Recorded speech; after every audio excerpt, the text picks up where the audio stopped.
여러분, 우리는 그 진리를 찾는 사람들이고 또 진리를 따라 살아가는 사람들입니다. 저도 그렇고 여러분도 그렇죠. 이 진리라는 것, 주님이 이렇게 말씀하셨어요. 요한복음 14장 6절의 말씀입니다. 내가 길이요 진리요 생명이니 나로 말미암지 않고는 아버지께로 올 자가 없느니라. 그래서 예수님은 길도 되시고 진리가 되신다, 또 생명이 되신다, 이렇게 말씀해 주셨어요. 그럼 진리 되신 예수님, 진리 되신 예수님께서 또 우리에게 이렇게 요한복음 13장에서 8장 31절 32절에서 말씀합니다. 누구든지 내 말에 거하면 참 내 제자가 되고, 다시 한번 해볼까요? 누구든지 내 말에 거하면 내 참 제자가 되고, 그리고 진리를 알지니. 어떻게 진리를 알아요? 그 말씀 안에 들어감으로 진리를 안다는 거예요. 진리를 알지니 진리가 너희를 자유케 하리라, 이렇게 말씀하셨어요. 말씀 가운데 있을 때에 우리는 무엇이든지 구하라, 그리하면 이루리라. 내가 내 안에 있고 내 말이 너희 안에 거하면 무엇이든지 원하는 대로 구하라, 그리하면 이루리라, 이렇게 말씀하셨어요.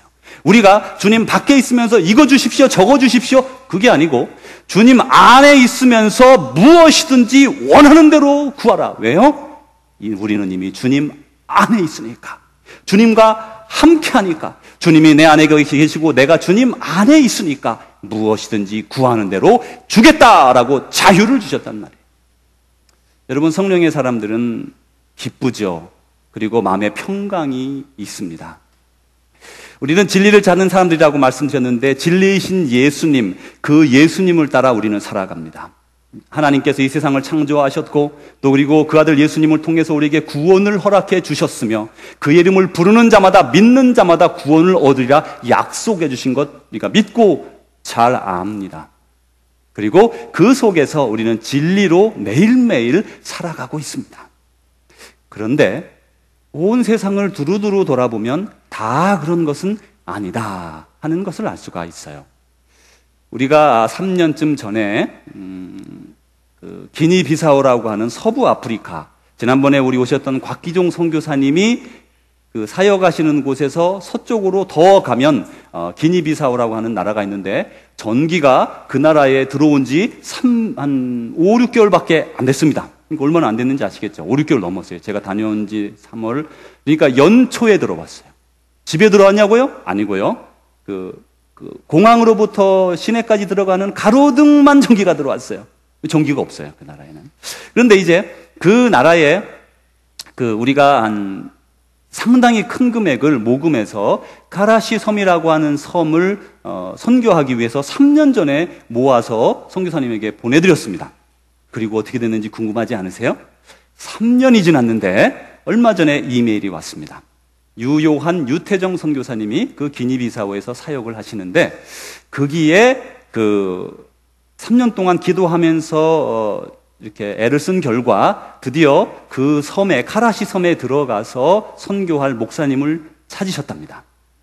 브라질에서 출생해서 브라질에서 신학을 하고 선교사로 코트디부아르, 지난번에 오셨던 곽기정 선교사님 계신 코트디부아르에서 20년간 선교하신 비엘리 목사님이 계신데, 비엘리 목사님이 20년간 코트디부아르에서 선교 사역을 마치고 이제 새로운 사역지를 찾고 있던 차에 이제 가라시 섬을 알게 되었고, 우연히 서로 연결이 되어서 이제 이 분을 모시고 아마 지금쯤 그 이메일에 보면 11월 초에 정탐 여행을 들어간다고 합니다. 들어가서 그곳의 주민들에게 어떻게 복음을 전할까 이제 방법을 연구하고, 그리고 돌아와서 이제 짐을 챙겨서 거기에서 살아가게 됩니다.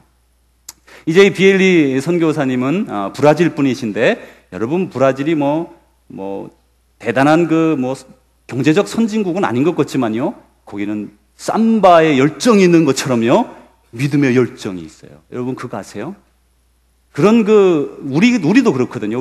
한국 크리스찬들도 은근과 끈기라고 하는 정말 그런 게 한국적인 게 있는 것처럼, 이 브라질 사람들도 선교사로 전 세계 얼마나 많은지 몰라요. 근데 이제 그분이 정말 사람 살 수 없는 데를 가서 살게 됩니다. 이제 그 사역을 하면서 거기에 저는 안 가봤지만 이제 그 전에 다녀온 우리 주집사님의 다른 팀들이 갔던 곳이 까냐바케 섬이라는 섬이 있는데 그건 그 섬이 많거든요, 거기에. 근데 다른 섬이에요. 근데 이제 좀 더 큰 섬인데 거기에 가면 바보라고 하는 무당이 있다고 합니다. 근데 이 무당은 모든 사람에게 정확한 답을 줄 수 있는 사람이고 질병을 치유할 수 있는 사람이고 그 사람이 말하는 것은 모든 것이 진리가 되는 그런 사람이에요. 그래서 이제 이 바보의 말을 따라 우리말로 바보가 아니고 그 사람들이 부르는 말로 바보입니다. 바보의 그 무당의 말을 따라 사람들이 다 그렇게 살아가죠. 그것은 우상숭배인 것 우리가 잘 압니다. 왜냐하면 우리는 진리를 알기 때문에. 그러나 그들은 진리를 모르기 때문에 그것이 우상숭배인지도 모르고 그것이 전부인 줄 알고 살아갑니다. 그래서 우리처럼 먼저 예수님을 믿고 알았던 우리들 중에 누군가가 그곳에 나아가서 그들에게 진리를 전달해 줄 때에, 어두움 가운데 빛을 전해 주었을 때에 그 땅이 밝아지고 그 땅이 진리로 채워지게 되는 거예요. 그래서 저와 여러분을 먼저 부르셔서 그런 곳에 보내시려고 하는 겁니다. 디모데전서 2장 4절에 이렇게 말씀하셨습니다. 하나님께서는 모든 사람이 진리를 아는 데 이르기를 원하시느니라. 하나님은요, 저와 여러분, 우리 모두가 전 세계에 있는 모든 사람들이 진리를 알고 구원을 받기를 원하신다. 그렇게 말씀하세요. 그래서 이제는 거기 그 섬에는 다른 분이 갔지만 우리도 언젠가 누군가에게, 아니 오늘 이 순간부터라도 우리 주위에 있는 사람들에게 복음을 전파하는 것이, 진리를 나누어 주는 것이 마땅한 것입니다. 근데 이 진리라고 하는 것을 찾는 것은 비단 우리 크리스천들만은 아닙니다, 여러분. 우리가 가끔 보면 세상에 사는 사람들 이렇게 무시하고 우리는 예수님 믿으니까 하면서 그렇게 하지만요, 그 사람들도 나름대로의 인생의 철학이 있고요, 나름대로의 길을 찾아가는 사람들이에요. 보십시오. 철학자들을 보세요. 철학자들은 나름대로 인생이란 무엇인가 그걸 질문하면서 하나님의 뜻을 자기 그 인생의 뜻을 찾아가죠. 과학자도 보십시오. 과학자도 눈에 보이는 증거들을 통해서 세상은 어떻게 되었는가에 대해서 연구하고 진리를 찾습니다. 나름대로 진리를 찾습니다. 철학자, 과학자가 아니라도 사실 우리 모두는 철학자요 과학자입니다만은 어느 나름대로의 분야에 있어서 우리 모두도 어떤 세상의 모든 사람도 나름대로 진리는 무엇인가 하며 그 진리를 찾으며 살아가는 게 우리 모든 사람들이에요. 그런데 이 진리라고 하는 것, 이것은 그 많은 사람들이 진리를 찾고 있지만 왜 그들이 진리를 찾지 못하는가? 왜냐하면 그들의 진리를 찾는 렌즈가 잘못되었기 때문에 그러는 겁니다. 누구나 찾는 그 진리, 그러나 진리는 예수 그리스도, 그분을 통해서만 우리는 구원을 얻을 수 있고 그분을 통해서만 우리는 하나님께 나아갈 수가 있다는 것을, 그분은 그런 렌즈를 가지지 못했기 때문에. 전 세계적으로 보아서 우리는 지금 2012년 11월에 살아가고 있습니다. 오늘은 4일입니다.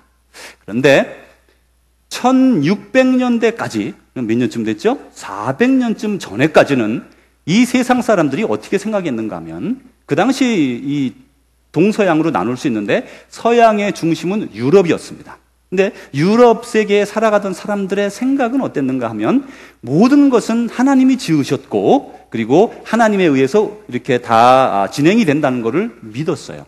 그래서 하나님이라고 하는 그 렌즈를 가지고 있었습니다. 문제는 그 당시 기독교인 캐톨릭이 그것을 오용하고 오도하고 보통 평신도들에게 말씀을 나눠주지를 않았다는 거예요. 그래서요, 그 당시는 예배를 어떻게 드렸습니까? 성경을 예배 때 읽었는데 라틴어, 옛날 말로 나전어로 읽었어요. 그래서 사람들은 알아듣습니까? 못 알아듣습니까? 못 알아들어요. 그게 그들에게 편했어요. 그냥 시키는 대로 하면 됐어요.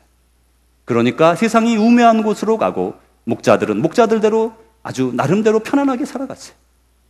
이제 그러다가 1600년을 넘어서면서 사람들이 깨이기 시작하고 과학의 발전이 일어나기 시작합니다. 그러니까 사람들이 이거 좀 이상하잖아 이렇게 생각하기 시작했어요. 그것을 우리가 계몽주의라 이렇게 말합니다. 영어로 말할 때는 enlightenment라고 부르는데 이게 뭐냐면 in light, 빛을 던져주는 그런 일이다 이 말이에요. 이때까지 빛이 없었다 이 말이에요. 그래서 중세를 암흑의 시대라 부르잖아요. 그죠? 여러분 들어보셨죠? 왜 암흑이냐? 덮어놓고 평신도들에게 하나님의 세계를 못 보게 합니다. 그러나 이제 이 사람들, 바깥에 있는 사람들이 보니까, 과학으로 보니까, 이거 뭐 완전히 거짓이었구나 하면서 enlightenment, 독일어는 Aufklärung이라고 합니다. 더 벗겨진, 그래서 환히 비춰진 세상을 찾았다고 생각했어요. 그래서 1600년도부터 17, 18세기가 시작되면서 사람들이, 그래, 과학의 렌즈로 세상을 보기 시작했어요. 뭐 괜찮죠, 그죠? 괜찮죠. 과학의 렌즈로 보면서 그 당시 어떤 일이 있었냐면, 칸트 같은 사람은 우리는 신존재, 하나님의 존재를 이 과학의 렌즈로 찾을 수 있어요, 없어요? 있을 수도 있고 없을 수도 있어요. 그렇죠? 그 당시는 더더욱 없었습니다. 지금은 뭐 신묘막측한 이 과학의 세계를 과학자들이 이건 사람 누구도 이렇게 자연발생적으로 만들어질 수 없다 고백하죠. 그때는 이제 그 정도는 아니니까 찾을 수가 없는 거예요. 과학의 렌즈로. 그러니까 이분들이 이렇게 생각했어요. 이 신의 존재는 우리가 알 수 없는 영역에 있다. 불가지론이라 그럽니다. 알 수 없다. 솔직한 말이었죠. 그렇게 철학자들이 말을 했지만 그것이 시간이 지나면서 어떻게 됐어요? 그렇지 않아. 아무리 찾아도 안 보이니까 하나님은 계시지 않아 라고 단정하게 됐어요.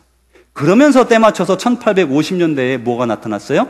어떤 한 사람이, 다윈이라고 하는 사람이 자기의 이론을 가지고 책을 써서 출판을 했습니다. 그리고 서두에 적었어요. 이것은 정확한 어떤 사실을 적은 것이 아니라 이론이다. 이렇게 적었어요. 사람들 그걸 믿기 시작했어요. 그걸 진화론이라고 그럽니다. 그러면서 이제 유럽의 사회가, 교회가 문을 닫고 하나님의 절대 진리가 없어진 거예요. 우리는 원숭이에게서 진화됐다는 거예요. 근데 여러분 아세요? 원숭이에서부터 사람이 됐으면 원숭이와 사람 사이에 그 진화가 됐으니까, 그죠? 진화가 됐다면 그 중간에 연결되는 뭔가 존재가 있겠죠, 그죠? 사람도 아니고 원숭이도 아니고, 그죠? 그런 존재가 하나도 아직까지 발견되지 않았다는 거예요. 근데 하나 이제 우연히 찾았다고 해서 이렇게 보니까 이 진화론자들이 합성해서 뼈를 만드는 거예요. 거짓으로 다 드러났어요. 근데도 여전히 학교에서는 그런 거 안 가르칩니다. 지금은 영적 전쟁이기 때문에 그런 겁니다. 이제 진화론이 이렇게 생겨나면서 사람들이 사람은 무엇이에요? 물체에 불과한 거예요. 우린 물질입니다, 물질. 거기서 또 뭐가 나타났죠? 여러분, 물질은 의미가 있습니까, 없습니까? 별로 없어요. 유물론이라는 거는요, 인생의 의미보다는 삶의 행복이 먼저입니다. 그래서 이런 1850년대 넘어가면서 어떤 게 나타나요?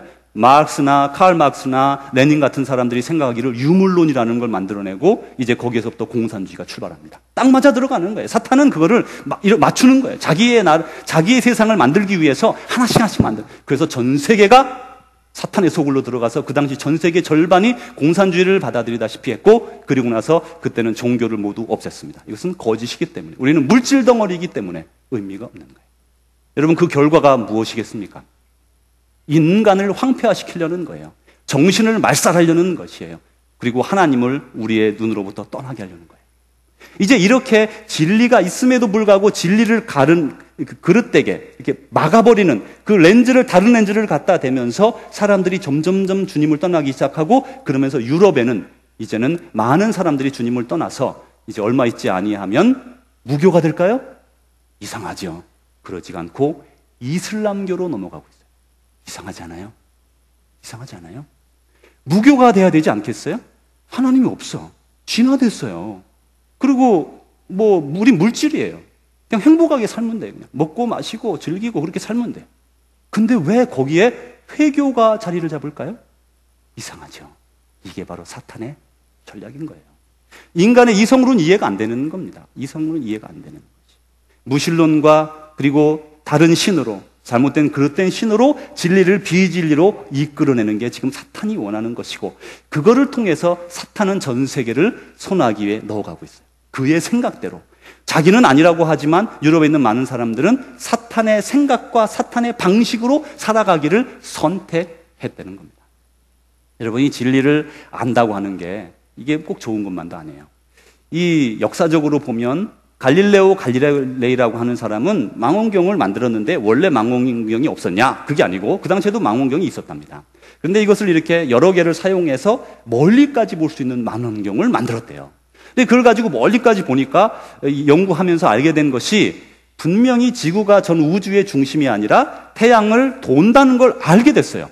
그래서 그것을 말했다가 종교 재판에 회부되어서 그가 취소하고 그리고 나오면서 걸어 나오면서 그래도 지구는 태양의 주위를 돈다 그러면서 나왔다 그러잖아요, 그죠? 그렇게 가서 잘못하면 화형당하는 입장에 갈 뻔했어요. 진리를 안다는 것 두려운 겁니다. 또 그 이후에 이 예수님을 보십시오. 예수님은 하나님의 아들이시잖아요. 그래서 나는 하나님의 아들이다라고 진리를 말했다가 어떻게 됐어요? 그가 돌아가셨죠.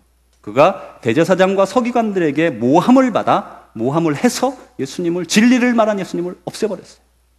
마틴 루터라고 하는 사람은 아무리 봐도 돈이 우리가 헌금할 때에 우리 아버지를 위해 헌금을 했어요. 그래서 이제 돈이 그 당시에는 뭐 지폐가 아니고 동전이잖아요. 그래서 내려갈 때 증그릉 하는 소리가 나는과 동시에 죄악을 많이 저지른 우리 아버지의 영혼이 지옥에서 연옥으로 뿡 하고 옮겨지고 또 그 다음에 또 한 번 더 돈을 또 한 뭉텅이를 덩 넣으면 그 소리와 함께 올라간대요. 그게 여러분 맞아요, 안 맞아요? 아니잖아요. 성경에 그런 말씀이 어디 있어요? 테젤이라고 하는 신부는 그 면죄부를 가지고 팔러 다녔어요. 여기저기 팔러 다녔어요. 그거 팔으려. 왜요? 왜 그랬을까요? 교황청이 그 당시 지금 그 로마 바티칸에 가면 있는 그 베드로 대성당을 짓는 중이어서 돈이 필요했어요. 여러분 보십시오. 제가 왜 이렇게 상세하게 말씀을 드리냐고요? 우리는 이런 유혹을 받을 수가 있어요. 분명히 진리가 아니에요. 진리가 아니야. 근데 지금 돈이 필요해. 우리 입장하고 똑같지 않아요? 똑같지 않아요? 우리가 왜 죄악을 행합니까? 뭐 열부를 받아서 할 때도 있지만 일반적으로 돈 앞에 이러잖아요. 그죠? 그래서 교황청이 타락하고 그러면서 마틴 루터가 거기에 반박하면서 다른 95가지 조항을 가지고 토론하자 했는데 교황청에서 그를 파문하면서 그가 어찌어찌 하다가 종교개혁을 시작하게 되어버렸어요. 그는 파문당한 사람이었어요. 예수님의 제자들을 보면 그렇습니다. 예수님의 제자들도 예수님이 하나님의 아들이신 것을 알았습니다. 진리를 알았어요, 우리처럼. 그래서 그것을 전파하며 다녔어요. 그래서 어떻게 됐어요? 다 순교했습니다. 이거 진리를 알았더니 진리가 우리를 자유케 하는 줄 알았더니 진리가 우리를 잡았어요. 지금도 마찬가지예요. 요즘 우리 시대에 여러분 진리는 어떻습니까? 여러분 진리를 아시잖아요, 그죠? 하나님은 사랑이시라. 너희는 사랑하라. 서로 사랑하라. 서로 격려하고 서로 사람을 세우라. 다 압니다. 다 알아요. 우리 시대에 참 진리인 예수님을 안다는 것, 예수님의 가르침, 도를 따른다고 하는 믿음, 이것 때문에 여러분은 요즘 어떻게 살아가고 있습니까? 우리 시대에 미국은 좀 아직 나은데 우리가 만약에 지금 이슬람 문화권에 살아간다거나 우리가 만약에 공산권 국가에 살아간다면 여러분 그 진리를 알아도 입 밖에 낼 사람 많지 않아요. 자유롭게 말할 수 없습니다. 물론 거기에 순교자가 발생하죠. 지금도 말이죠. 지금도 진리를 알면서도 진리대로 살아가고 진리대로 행하는 것이 상당히 어려운 시대라는 거예요. 선진국은 어때요? 뭐 거기는 그런 나라니까. 우리는 거기 안 사니까. 선진국은 어때요? 우리는 선진국에 살잖아요. 최고의 나라에 살잖아요. 한국, 아니면 미국, 아니면 전 세계 유럽이나 혹은 동남아시아의 좋은 국가들에 살아가는 사람들은 예수님을 믿고 예수님을 진리로 알 때에 어떤 일이 발생합니까? 손해보는 거예요. 불편한 거예요. 남들이 뭐라고 할 때 양보해야 되는 거예요. 예수님 믿는 거, 진리를 아는 거, 우리를 불편하게 만들 때가 너무나 많아요. 아니 실제로 불편하게 됩니다. 그 말씀대로 따른다면 내 주머니가 더 비워지게 돼요. 정의를 따르자면 손해가 따를 때가 많기 때문에 그래요. 진리. 여러분 그 진리를 다른 어느 것과도 바꾸지 마십시오. 그럴 상황이 옵니다. 약속드립니다. 여러분에게 반드시 진리를 왜곡하라, 모르는 척해라, 배반하라 라고 사탄이 여러분의 귀에, 사탄이 무섭게 안 오죠, 그죠? 달콤한 유혹으로 한 번만 더, 그지? 한 번만 더 발을 죄악에 담궈라. 다음부터는 하지 마라. 우리를 그렇게 유혹합니다. 유혹해요. 절대로 그렇게 하지 마십시오. 1310년에 6월 1일 날 넓은 유럽의 한 공터에서 장작더미를 아주 높이 쌓아놓고 있었습니다. 그 장작더미가 다 쌓이자 많은 사람들이 그와 함께 눈시울을 붉히기도 하고 어떤 사람은 눈물을 흘리며 흐느끼기도 했어요. 어떤 사람들은 소리를 지르며 탄식했고 어떤 사람들은 오히려 외치는 이상한 소리를 지르기도 하고 아이들은 내용을 아는 듯 모르는 듯 그 주위를 뛰놀면서 놀기 시작했습니다. 이윽고 한 어떤 여인이 손을 뒤로 묶인 채 나무에 매여서 그 위에 세워졌습니다. 몇몇 사람들이 밑에서 불을 지피자 바짝 마른 장작들은 순식간에 타오르면서 화염이 그 사람을 휘감았습니다. 그런데 이 사람은 소리도 지르고 아프다고 하고 그래야 될 텐데 그러지를 않고 그곳에서 뭔가 하나님을 향하여 기도하는 듯한 그런 모습을 보였습니다. 시간이 지나 모든 장작이 다 태워지고 그 사람까지 다 태워져서 없어졌습니다. 이 사람은 한 가정주부였습니다. 이 사람이 왜 이렇게 화형을 당했어야 됐을까? 이 여인의 이름은 마가렛 포렛이라고 하는 사람입니다. 이 당시에 1200년대부터 그 유럽의 독일하고 프랑스하고 스위스가 만나는 그 근방의 지역에 한 마을에서 이런 운동이 일어났어요. 어떤 집안의 주부들이 이렇게 있으니까 돌아보니까 그 지역에 불쌍한 사람들이 너무 많은 거예요. 고아들도 있고 병든 자도 있고 어려운 자들도 있고 그래서 이걸 어떻게 할까 하다가 몇몇이 모여서 그들을 돕기 시작했어요. 그러자 이 소식을 들은 옆에 동네에서 부녀회가 모이듯이 우리도 그렇게 돕자 이러면서 크리스찬들이 돕기 시작했습니다. 그러면서 그 지역에 이런 공동체가 막 퍼져나가면서 사람들이 이름을 부르기를 백인이라 불렀습니다. 백인이라 불렀습니다. 이들은 평신도고요. 이들은 주부였습니다. 집에서 아이들 다 간수하고 남는 시간에 나가서 그 사람들을 돌보기 시작했어요. 병원같이 사람을 돌보고 고아원처럼 고아들을 돌보고 연세 드신 분들을 돌보고 그리고 나그네와 객을 먹이고 그리고 또 여자들은 그 당시 교육을 받지 못했잖아요. 근데 그런 여자아이들도 교육을 시켜주면서 교육에까지 영향을 미치기 시작했어요. 여기 문제가 생겼습니다. 그 당시 그 교황청 산하에 있던 이 가톨릭에서는 종교세를 받았습니다. 종교세. 그래서 이렇게 우리가 지금 세금 내는 것처럼 세금을 종교세를 내야 됐어요. 지금도 독일에는 여러분 종교세가 있는 것 아시죠? 종교 있는 개신교 사람들은 종교세를 내야 됩니다. 그런데 거기에 그게 있었던 거죠. 그래서 교회를 나오든 안 오든 관계없이 종교세는 다 들어오게 돼 있어서 그 당시 여러분 옛날 영화를 보면 로빈훗 같은 영화를 보면 로빈훗은 머리 두건 딱 쓰고 나타나고 그 신부님들은 어떻게 나타나죠? 술병을 들고 배가 빵빵하게 해서 그런 거 보셨죠? 저만 그런가요? 그렇게 나타나죠. 어느 정도 왜곡된 면도 있지만 진실을 나타내는 이 배가 진짜 나왔다는 게 아니라 그만큼 기름지게 살았어요. 그 당시 성직자들이. 사람은 돌보지 않았습니다. 그러니까 백인이라는 사람들이 나타나서 그들을 돌보기 시작한 거예요. 잘했어요? 못했어요? 여러분? 잘했죠. 거기 뭐가 문제가 있어요? 근데 왜 이 여자는 화형을 당해야 됐을까요? 얼마 뒤에 교황청으로부터 지시가 내려왔습니다. 백인 집단들은 모두 하던 일을 그만두고 집으로 돌아가라. 그래서 이제 사람들이 의논합니다. 아니, 왜 그러십니까? 어떻게 하면 될까요? 무조건 해산을 하라는 거예요. 나중에 이유인 즉슨 당신들이 너무 사람들을 잘 섬기고 지역사회를 섬기니까 성당의 신부들이 인정을 못 받고 성당이 오히려 너희들보다 존중을 못 받으니 너희들은 폐쇄하라. 이게 명령이에요. 폐쇄를 했을까요? 안 했을까요? 계속 사람들을 도왔을까요? 안 도왔을까요? 여러분 어떻게 하실래요? 그게 바로 진리와 비진리 사이에 서 있는 우리들의 모습이에요. 이들은 어떻게 했는지 아세요? 계속해서 도왔습니다. 우리는 예수님이 우리에게 이웃을 내 몸처럼 사랑하라는 그 말씀을 실천할 것입니다. 이렇게 고백하면서 계속 도왔죠. 그리고 그러자 교황청에서는 그들 중에 지도자들 하나씩 화형시키기 시작해서 마가렛 포렛이라는 여인이 화형을 당하게 된 것이고 결국 이로부터 한 100여 년 있다가 그 백인이라는 그 공동체가 없어져 버렸습니다. 지금은 유적만 스위스 쪽하고 조금 남아있다고 합니다. 성도 여러분, 이 백인이라는 공동체의 한 지도자였던 마가렛 포렛이라는 사람이 이런 책을 썼어요. The Mirror of Pious Souls. 성령이 충만한 사람, 그러니까 경건한 사람의 경건한 영혼의 거울이라는 책을 썼어요.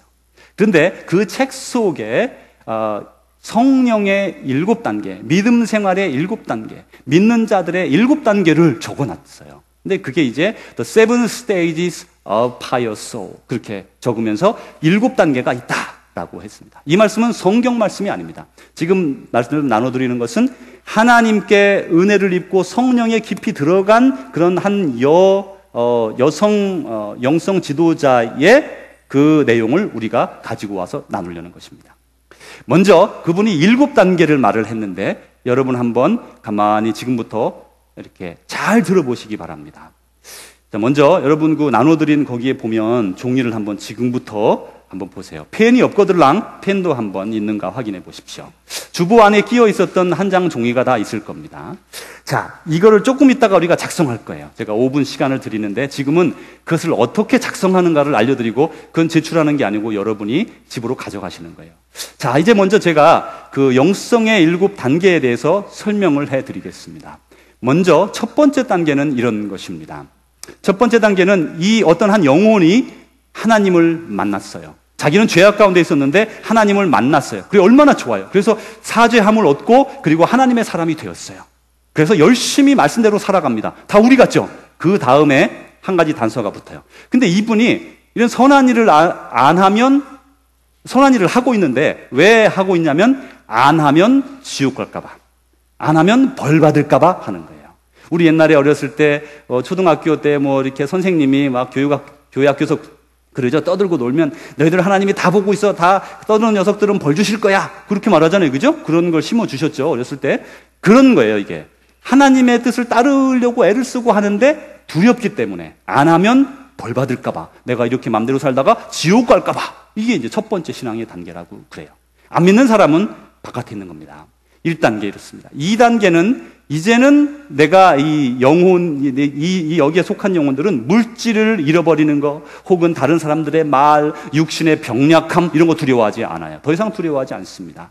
그러면서 용감해지고 하나님의 말씀을 다 실천하려고 막 그래요. 막 하고 싶어지는 거예요. 그러면서 하나님의 뜻대로 살아가려고 애씁니다. 그런데 여기서는 왜 하냐면 안 하면 벌 받을까봐? 아니고요. 그건 1단계죠. 2단계는 하나님의 사랑이 감사해서 하나님 고맙습니다. 나를 위해 돌아가 주시니 감사합니다 하면서 하는 거예요. 다르죠, 그죠? 1단계에서는 하나님의 일을 행하려면 힘들어요. 왜냐하면 안 하면 안 되니까 할 수 없이 하는 거고, 2단계에서는 기쁨으로 하는 거예요. 하나님, 내가 하나님 뜻대로 이렇게 합니다. 하나님 감사합니다. 나를 살려주셔서 감사합니다. 3단계로 가보겠어요. 3단계는 여기에서 조금 더 나가서 이제는 이 영혼은 아주 선을 행하는 것 외에 다른 것은 알기를 막 거부합니다. 그리고서 예전에 즐기던 연락을 다 자르고요. 예전의 생활 다 자르고 하나님의 뜻대로 막 살아가는 거예요. 이렇게 막 살아가고 있는데 여기에 문제가 하나 있는데 2단계에서는 이 영혼을 살찌우게 하는 양식의 문제예요. 여러분 믿음을 가지면서 영혼의 양식을 먹잖아요. 여기서는 어떻게 영혼의 양식을 먹냐면 교회에서나 사회에서 막 일을 많이 해요. 많이 하면 기쁘죠, 그죠? 막 기쁜데다가 옆에 사람들이 인정까지 합니다. 저 사람은 저 집사님 대단해. 막 이렇게 인정까지. 막 기쁘죠. 막 전한 일도 하고 또 사람들에게 인정도 받고 기쁘죠. 근데 어느 날은 교회 왔는데 그날은 행사가 없어. 그날은 그냥 아무것도 없어요. 우리 원래 그런 주간을 만들려고 애쓰잖아요, 그죠? 집에 빨리 가서 가족들과 함께 좋은 시간 가지라고. 그러면 그냥 기운이 없는 거예요, 이렇게. 오늘 뭐 아무것도 없네. 뭐 죽은 것 같아. 왜요? 그 영혼의 공급이 어디서 왔어요? 일하는 데서 온 거예요. 괜찮죠? 근데 여기에 문제가 뭐냐면 2가지가 있는데, 첫 번째로는 일 중심성이라는 거예요. 사람보다도 일을 더 중요시하는 거예요. 싸워서라도, 다른 사람 상처를 입혀서라도 하나님의 일을 이루어야 돼요. 그것도 또 뭐, 그죠? 가끔 그럴 때도 있어, 그죠? 그럴 때도 있어. 근데 이렇게 일 중심성으로 살아가면서 사람에게 어려움을 줍니다. 그러면서 고집을 피우게 돼요. 그리고 2번째로는 여기에서 주는 이 단계에서의 문제점은 일 중심성과 더불어 자기의 독단적인 생각이 많이 들어가게 돼요. 그래서 평화를 이루지를 못해요. 일은 분명히 열심히 하는데 옆에 사람이 붙지를 않고 점점 떠나는 거예요. 열심히는 해요. 다 알아요. 근데 같이 할 수가 없어요. 왜냐하면 찔리니까. 그러면서 이제 그러다가 더 심하게 이것이 진행이 되면 번아웃이라는 걸 합니다. 그래서 제가 교회 생활에 20년 채 안 되는데 목회를 했는데 그동안에 보면 어떤 이런 분들을 꽤 많이 봤습니다. 뭐 이것도 하고 저것도 하고 저것도 하고 막 여러 가지예요, 교회에서. 뭐 열심히 하니까 막 맡겨 또 이렇게. 그러면 안 되죠, 그죠? 그럼 절대 안 돼. 여러 개 하면 안 돼요. 영혼에 안 좋아요. 하여튼 막 우리 옛날에 잘할 때 막 맡겨. 막 맡겨서 사람이 없으니까 실제로. 맡겨가지고 막 이것도 하고 저기 가서 저것도 하고 막 신나게 했어요. 그럼 어떻게 돼요? 탈진하죠. 탈진하죠. 그래서 그분이 저에게 와서 그럽니다. 그분이 새 가족을 하는 분이었는데, 목사님, 저 다 내려놓고 1년만 쉬겠습니다. 아니, 쉬다니요. 교회를 안 나온대요. 아유, 어떻게 그럴 수가 있어요. 이 교회 기둥인데 그분이 면목을 했는데. 그러더니 정말 얼마 동안 안 나오다가 다시 나오셔서 다시 하겠대요. 다시 옛날에 하던 거 다 비슷하게 하겠다는 거예요. 왜냐하면 일 중심성이라 거기에 이렇게 자기 영혼이 채워지는 거예요. 일을 하면서 채워지는 거예요. 그러나 이것은 여러분의 영혼을 말리우는 거예요. 근데 이제 이게 1층이에요. 우리가 지금 1층에서 막 이렇게 살아가고 있죠? 2층으로 올라가겠습니다. 이 건물은 2층짜리 건물입니다. 2층으로 올라가는 계단이 4단계예요. 이 4단계는 뭐냐면, 우리가 2층으로 올라가려면 어쨌든 계단을 통해서 올라가야 되는데, 하나님의 말씀을 묵상하는 거예요. 하나님의 말씀을 묵상해야 하나님의 뜻을 알 수가 있습니다. 하나님의 말씀을 묵상하지 않고, 여러분 믿음 생활이라는 게 뭡니까? 주일날 교회 와서 설교 말씀 듣고 기도하고 또 집에 가고 또 세상에 멀리 갔다가 혼자 외롭게 지내다가 또 다시 교회 와서 또 예수님 믿는다고 또 기도하고 예배드리고 또 돌아가고 왔다 갔다. 그래서 여러분 믿음 생활이 오래되었는데, 그래서 여러분의 믿음이 정말 하나님의 나라에 이르도록 성장했습니까? 오랫동안 믿었던 여러분의 주위에 있는 사람들을 보세요. 정말 그렇게 오랫동안 믿었기 때문에 하나님의 나라에 가까운 사람들이 되었습니까? 그거 가지고 안 되기 때문에 그래요. 영혼의 변화 없이 종교 생활을 통해서는 우리가 하나님에 이르기가 어렵다는 거예요. 근데 이 4단계는 그 2층으로 올라가는 길목인데, 이 계단 속에서는 말씀을 읽어야 돼요. 왜 말씀을 읽어요? 하나님의 말씀을 들으려는 거예요. 하나님의 마음을 알으려는 거예요. 그 마음을 알아야 우리가 행하지 않아요. 하나님은 말해준 것도 없는데 자기 혼자 이것도 하고 저것도 하고 막 하다 지치는 거예요. 그러지 마세요. 여러분, 그 지치지 마세요. 하나님이 하라는 것만 하면 돼요. 아까 3단계에서는 순종하기를 거부하지만 4단계에서는 특이한 게 뭐냐면 순종하게 돼요. 일은 많이 합니다. 4단계나 5단계에서부터도 일을 많이 하지만 일은 하되 순종하며 화합을 이루어가며 하게 됩니다. 이제 여기는 성경을 읽으면서 묵상하게 되는데, 우리가 주보에 보면 거기에 말씀이 있어요. 여러분 중에 대부분 하시는 줄 압니다. 안 하시는 분이 있다면, 아침에 묵상 안 하시는 분이 있으면 꼭 시작하세요. 꼭 시작하십시오. 그리고 이제 여기서는 관상의 단계까지 들어가요. 여러분, 관상은 어떤 것이라고 제가 쉽게 설명을 드리는가 하면, 내가 하나님 안에, 하나님이 내 안에 들어가는 신비를 이루는 거예요. 그딴 게 어딨어. 나는 그런 거 없이 그냥 이렇게 살아갈래. 그러셔도 괜찮아요. 그건 뭐 사람마다 다른 것 같아요. 그러나 진정으로 하나님 안에 들어가기를 원하는 사람, 정말 하나님의 제자가 되기를 원하는 사람, 하나님의 뜻대로 살아가기를 소원하는 사람은요, 하나님 안에 들어가야 돼요. 하나님이 내 안에 들어오셔야 돼요. 내가 생각하는 것은 모든 것이 하나님 생각이고, 하나님 생각은 내 안에서 이루어져야 돼요. 주님이 이렇게 말씀하시죠. 다윗을 향해서 말합니다. 이는 내 마음에 합한 사람이다. 내 마음을 행하는 사람이다. 하나님의 마음을 우리가 품고 또 우리가 하나님 안에 들어가는, 그게 관상이에요. 근데 그걸 말씀을 통해서 깊이 하나님 안으로 들어가게 됩니다. 내가 내 기도를 계속하면 어떻게 될까요, 여러분? 하나님은 두 번째고 말씀은 두 번째고, 내가 가진 마음의 소원을 가지고 계속 기도하면 어떻게 될까요, 여러분? 어떻게 될 것 같아요? 부르짖으라 그러면 내가 들어주리라 그러셨죠. 내 것 가지고 하면요, 내 속에 갇혀요. 나의 성경을 쓰고요, 내 생각을 교회에서 이루려고 하고요, 내 생각대로 이루어지기를 원해요. 하나님 생각? 세컨더리. 목회자? 웃기지 마라. 내 생각이 내 생각. 내가 지금 기도하고 받았는데 누가 나한테 뭐라. 그래서 다른 사람이 멀리하게 됩니다. 기도를 많이 한다는 그런 것 때문에 교만에 빠집니다. 눈에 도끼가 서리면서 다른 사람들이 가까이 하기가 어려워져요. 이 말씀 없이는 더 높은 단계로 올라갈 수가 없어요. 여러분 기억하십시오. 이것은 아무나 쓴 말씀이 아니에요. 성령님이 하나님의 말씀을 우리에게 전달해 주신 것입니다. 이 말씀을 통해서만 더 높은 단계로 올라갈 수 있어요. 자, 이제 더 높은 단계로 가보겠습니다. 5단계에 가면 5단계는 2층으로 들어갔어요. 여기서 들어가면 이제는 우리가 오늘 본문 읽은 말씀 읽은 것처럼 이제는 내가 사는 것이 아니라 내 안에 계신 그리스도께서 사는 것이라. 그것은요, 이 말씀의 단계를 통과하지 않고 내가 그냥 나는 늘 하나님과 함께 살아, 말로 하지 마십시오. 그게 말이 안 되잖아요. 내 생활 내 맘대로 살아가면서 뭘 내가 하나님 안에 산다고 그렇게 말할 수 있어요?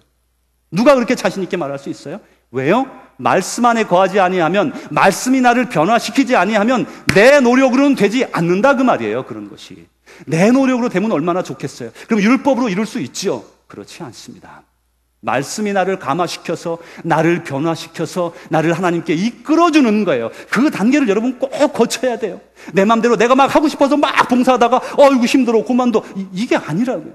하나님이 나를 당겨주실 때는 힘이 덜 들어요. 훨씬 덜 들어요. 훨씬 덜 들어. 믿는 게 힘이 안 들어요. 왜냐하면 서도 하나님 생각, 앉아도 하나님 생각, 하나님의 뜻 바를 이루려고 매일 생각하고 하나님과 동행하면요, 악과 선의 갈림길에 있어서 방황하지 않습니다. 왜냐하면 이미 나는 하나님의 사람이니까. 그래서 오늘 말씀이 갈라디아서 2장 20절, 고린도서 5장 10절, 새로운 피조물이라, 나는 하나님의 사람이다, 이제부터는 하나님의 뜻대로 살아간다는 것은 바로 이 말씀을 통해서 내가 하나님 안에 온전히 거했을 때에 이루어지는 단계라는 거예요.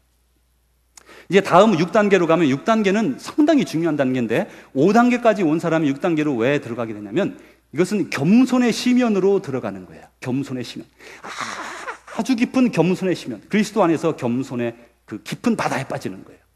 여러분, 예수님께서 이런 비유를 말씀하셨어요.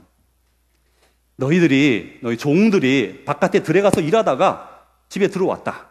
주인이 앉아있는데 너희들은 나에게 다 밥 차려주고 준비하고 그리고 가서 쉬는 것이 마땅하지 아니하냐. 너희들이 들판에서 일하고 왔다고 내가 주인이 내가 너희들에게 밥상을 차려주겠느냐. 우리는 무익한 종이다, 이렇게 고백합니다. 무슨 말이에요? 우리는 좀 뭐 하고 나면 좀 드러내려고 그러잖아요. 그죠? 나 인정받으려고 하잖아요. 성경은 말씀하시기를, 예수님이 친히 말씀하시기를 우리는 무익한 종이라고 말씀하세요. 그게 무슨 말씀이에요? 내가 없어도 아버지는 아버지 일 다 하신다는 거예요. 저와 여러분 뭐 대단해요? 뭐 좀 어떻게 교회에서 합니까? 세상에서 뭐 좀 어떻게 합니까? 아무것도 아니에요. 하나님 앞에서 보면 바닷가에 한 알 모래만도 못해요. 그래서 교만하지 못하는 거예요. 지 아무리 교회에서 대단한 일을 했어도 교만하지 못하는 거예요. 그거를 경험하지 못한 사람은 교만해집니다. 그래서 자기는 나는 아무것도 아니구나, 하나님은 내가 없어도 모든 것을 하실 수 있구나, 나는 아무것도 아니다라고 하는 겸손의 심연을 탁 들어가면 깨닫게 되죠. 아버지, 저는 몰랐는데요, 제가 뭐 좀 하는 줄 알았어요. 아버지 일해서 아버지 영광 돌리는 거 대단한 줄 알았어요. 아무것도 아닙니다. 저 아무것도 아닙니다. 그거를 깨닫게 되면서 다시 올라오죠. 올라오면 이제부터는 남은 인생은 오직 하나님의 영광을 위하여 살아가는 거예요. 여러분, 만약에 지금 여러분이 1층에 있다면 이제 2층으로 제가 여러분 올라오시기를 초청합니다. 말씀 묵상 없이는요 올라올 길 없어요. 말씀은 예수님이세요. 그거 없이 어떻게 올라오려고 그래요? 지금 이 시간에 뭐 이렇게 나눠드린 거 한번 지금 작성을 해보겠어요. 하시다가 아니 목사님 이거 뭔 말인지 몇 단계인지 잘 모르겠습니다, 모르시는 분은 손을 들어서 말씀하시면 제가 간단하게 설명을 해드리겠습니다. 지금부터 제가 한 4분 정도 드릴 겁니다. 나이별로 있는데 현재 나이까지를 생각을 해보세요. 현재 나이까지를 생각을 해보시고 그러면서 쭉 도표를 그려보시기 바랍니다. 뭐 어떤 분이 말하기를 마이너스는 없냐 그러는데 마이너스는 없습니다. 거기에 마이너스는 없고 0으로부터 나간, 없는 분들은 저 뒤에 있는 분 좀, 저 남궁호 집사님 없는 분들 있으면 좀 갖다 주세요. 손 들어 주십시오. 없는 분들, 도표 없는 분들 손 들어 주세요. 좀 갖다 드리겠습니다.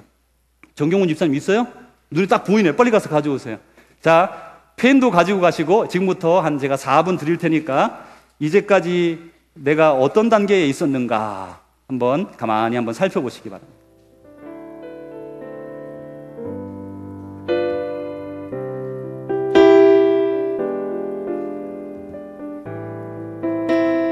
본인의 지금의 나이까지 딱 거기까지 해보세요. 뭐 미래를 예견해서 더 높게 잡으셔도 좋을 것 같아요.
이제 마무리 천천히 하시기 바랍니다. 어떤 분들은 뭐 일자에다가 쭉 꺼놓고 웃고 계신 거 아니에요? 앞에서.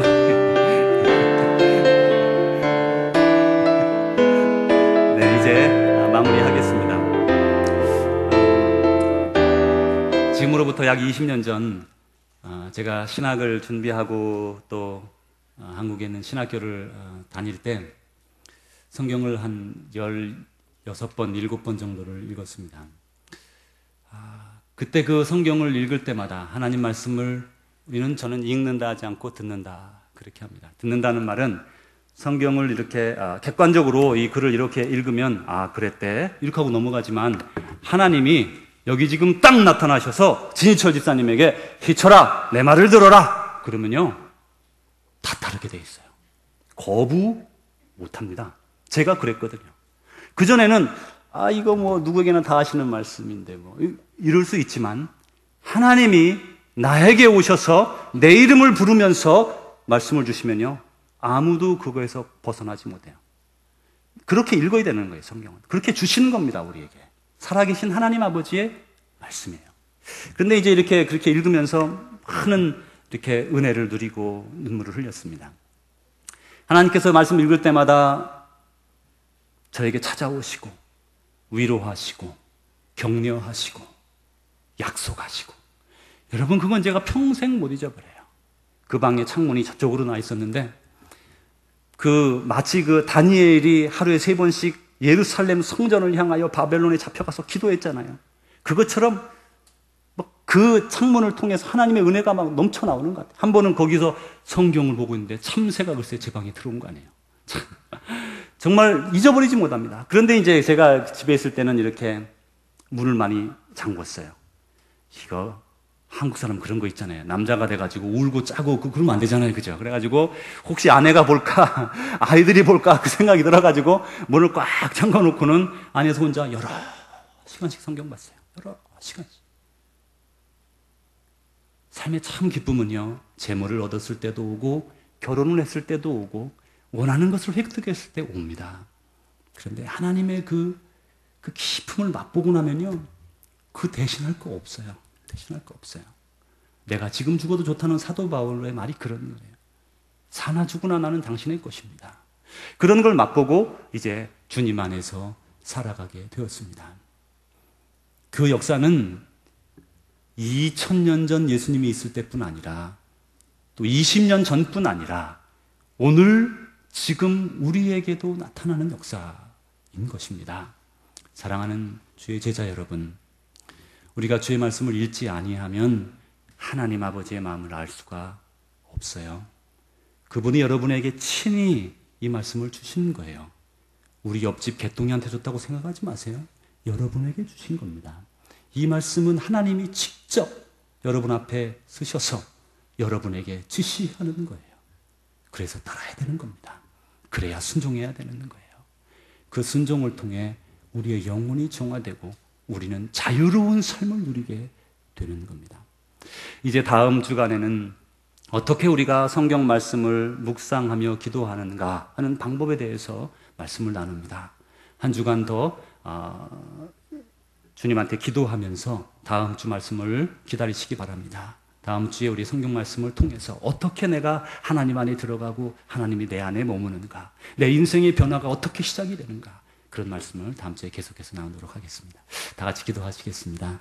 하나님 아버지 고맙습니다. 이 세상 사람 아무도 알 수 없는 하나님의 존재를 우리가 확인하고 하나님을 만나고 초청받고 주님의 위로와 격려와 사랑 가운데 소망 가운데 세워질 때에 우리는 넘어지지 않습니다. 하나님, 이 모든 은혜를 여기에 모인 주의 백성들이 모두 누리고 믿음의 연수가 오래되었지만 종교 생활을 떠나서 이제부터 온전한 믿음 생활과 영성 생활로 들어가게 하옵소서. 오늘의 우리의 모습은 부족한다 할지라도 내일의 우리의 모습은 주님께 더욱더 가까이 나아간 천국 시민의 삶을 살아가게 하옵소서. 예수님 이름으로 기도합니다. 아멘.